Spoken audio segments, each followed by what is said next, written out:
Hey guys, it's your best fight friends. I'm Kelsey. This is Rachel. Rachel, biggest fight I think can be made in UFC, Mike Perry versus Brian Campbell.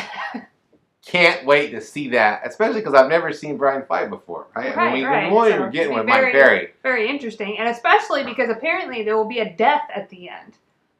Oh, that you went to a dark place. That was Rachel, too far in our little joke. You and Mike, Brian Campbell, friend of the show. Okay, so here's the deal, guys. It is fight week, right? There's a UFC fight night coming up in Vegas, and Mike Perry's on that card. He got interviewed today. So I joined interview rounds. He's by on CBS. Yeah, that's a big Brian deal. Campbell got an interview, and Campbell, had questions, being that he's the one conducting the interview. About things in the public sphere, like... Right, that are going on in Mike Perry's life. Well, apparently don't ask Mike Perry about these things that he's talked about on social media, because if you do, he's going to beat your ass, maybe, And, I mean, there's some pretty outstanding quotes from this. Yeah. Interview. I mean, the best part is that, Campbell's it's not some nobody. It's not some, person you've never heard of, blog spot. This is CBS, and he also does work for Showtime. He's on TV and stuff. Why would you explode? First of all, the questions that he was asking were completely reasonable questions. Why would you explode at a guy that's helping you? It's helping you in your career. These things, right? Going on a podcast, getting all this ink written about you, that helps you in your career. So I don't know why you would do that. I think it's dope.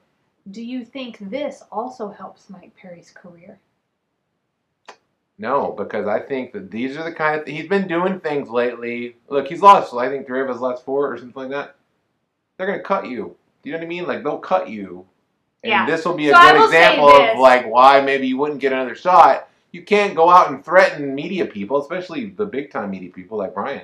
That's the thing, right? You can be colorful, if you want to call it that, to try to work on your self-promotion, promote your career, so you can get more fights, whatever it is. You want more, attention from the fans.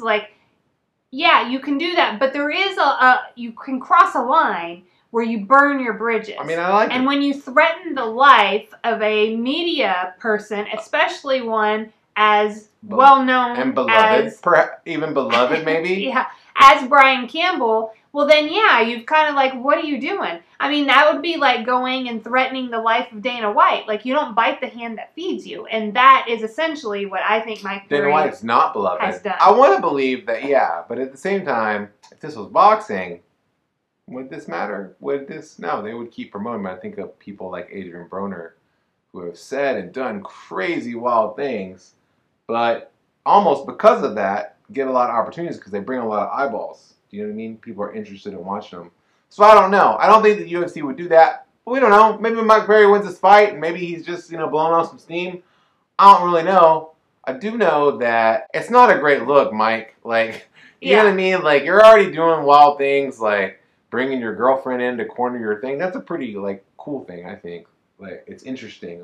That's a noteworthy thing. But you don't have to threaten non-fighters. That's another thing. Martial artists, right? People that go to the gym, martial artists, they don't threaten people that aren't fighters. Why would you? You're a professional fighter. That's stupid. What I like to think is that Brian Campbell is just a fierce warrior. He's a black belt in Brazilian Jiu-Jitsu, and he has been for 10 years.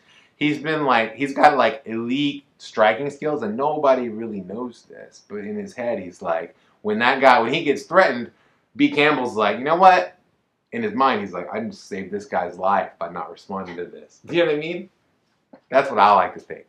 Well, my opinion is that I actually have some concern for Mike Perry because this tirade, and I'll link the article in the show notes, was so off the wall and crazy that I have concern from him because I don't think a person dealing with life in a healthy or even mildly unhealthy way reacts in this way. It had me legitimately concerned. Either this person, and I say this now with is Mike Perry going to come and find me and threaten me as well? So I'm a little trepidatious. But A, has Mike Perry suffered some sort of trauma in his life that he is triggered in this way to be so defensive?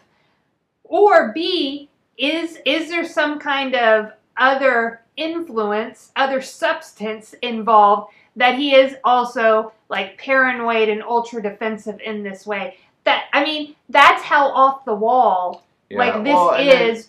I'm like, have you not been interviewed this week? Is Brian Campbell the first person to ever interview you that you react in this way? Like, I don't understand. Yeah, the only other thing I say is that it is also true that sometimes I think we put, I don't think this is the case here, but I will say that he is a guy who makes money, he makes his living by fighting people inside of a cage.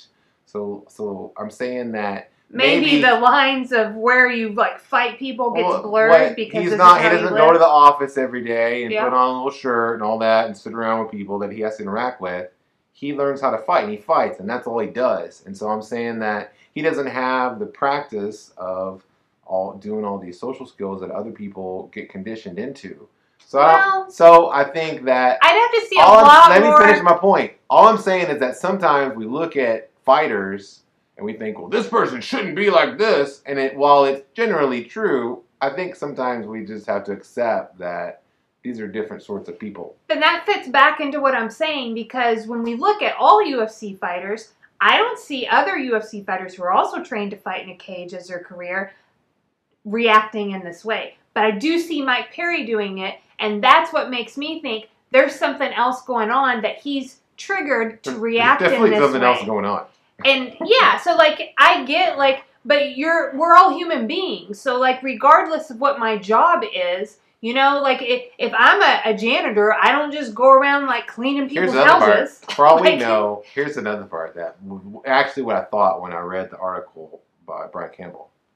Did Brian Campbell write something or say something a year ago or whatever that this guy had like resentment over and didn't just like exploded at him? Because that's happened. Okay. That's happened to me before, and I know that happened. That does happen more than people are willing to admit. Is they're holding on to some little grudge or resentment that they made up a story about this or that they took the wrong way. Brian Campbell's interviewing me today. Yeah, I'm gonna just unload on this guy. That happens. First time he says something. That actually, like, that makes good sense, too.